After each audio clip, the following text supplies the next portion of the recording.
ईश्वर ने हमारे विश्वास के कारण हमें धार्मिक माना है। हम अपने प्रभु ईसा मसीह द्वारा ईश्वर से मेल बनाए रखें। मसीह ने हमारे लिए उस अनुग्रह का द्वार खोला है जो हमें प्राप्त हो गया है। हम इस बात पर गौरव करें कि हमें ईश्वर की महिमा के भागी बनने की आशा है।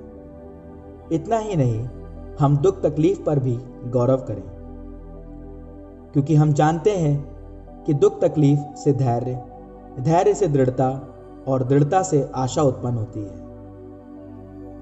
आशा व्यर्थ नहीं होती, क्योंकि ईश्वर ने हमें पवित्र आत्मा प्रदान किया है और उसके द्वारा ही ईश्वर का प्रेम हमारे हृदयों में उमड़ पड़ा है।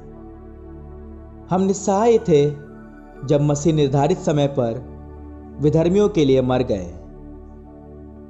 धार्मिक मनुष्य के लिए शायद ही कोई अपने प्राण अर्पित करे। फिर भी हो सकता है कि भले मनुष्य के लिए कोई मरने को तैयार हो जाए, किंतु हम पापी ही थे जब मसीह हमारे लिए मर गए थे। इससे ईश्वर ने हमारे प्रति अपने प्रेम का प्रमाण दिया है। जब हम मसीह के रक्त के कारण धार्मिक माने गए, तो हम निश्चय ही मसीह द्वारा ईश्वर के दंड से बच जाएंगे। हम शत्रु ही थे जब ईश्वर के साथ हमारा मेल उसके पुत्र के मृत्यु द्वारा हो गया था, और उसके साथ मेल हो जाने के बाद उसके पुत्र के जीवन द्वारा निश्चय ही हमारा उद्धार होगा। इतना ही नहीं, अब तो हमारे प्रभु ईसा मसीह द्वारा ईश्वर से हमारा मेल हो गया है। इसलिए हम उन्हीं के द्वारा ईश्वर पर भरोसा रखकर आनंदित हैं।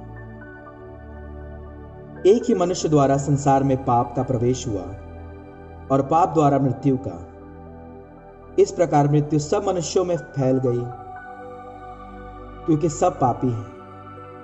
मूसा की संहिता से पहले संसार में पाप था, किंतु संहिता के अभाव में पाप का लेखा नहीं रखा जाता है। फिर भी आदम से लेकर मूसा तक मृत्यु उन लोगों पर राज्य करती रही जिन्होंने आदम की तरह किसी आज्ञा के उल्लंघन द्वारा पाप नहीं किया था। आदम आने वाले मुक्तिदाता का प्रतीक था। फिर भी आदम के अपराध तथा ईश्वर के वरदान में कोई तुलना नहीं है। यह सच है कि एक ही मनुष्य के अपराध के कारण बहुत से लोग मर गए, किंतु इस परिणाम से कहीं अधिक महान है ईश्वर का अनुग्रह और वह वरदान जो एक ही मनुष्य ईसा मसीह द्वारा सबको मिला है। एक मनुष्य के अपराध तथा ईश्वर के वरदान में कोई तुलना नहीं है।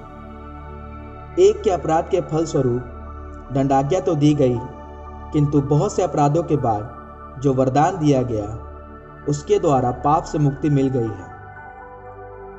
यह सच है कि मृत्यु का राज्य एक मनुष्य के अपराध के फल स्वरूप एक ही के द्वारा प्रारंभ हुआ, किंतु जिन्हें ईश्वर की कृपा तथा पाप मुक्ति का वरदान प्रचुर मात्रा में मिलेगा, वे एक ही मनुष्य ईसा मसीह के द्वारा जीवन का राज्य प्राप्त करेंगे।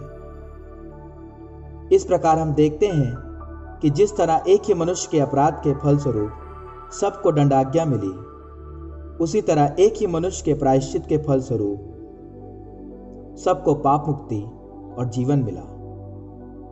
जिस तरह एक ही मनुष्य के आज्ञा भंग के कारण सब पापी ठहराए गए, उसी तरह एक ही मनुष्य के आज्ञा पालन के कारण सब पाप मुक्त ठहराए जाएंगे।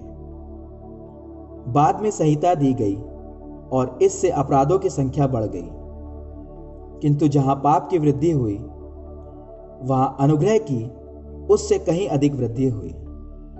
इस प्रकार पाप मृत्यु के माध्यम से राज्य करता रहा, किंतु हमारे प्रभु ईसा मसीह द्वारा अनुग्रह धार्मिकता के माध्यम से अपना राज्य स्थापित करेगा और हमें अनंत जीवन तक ले जाएगा।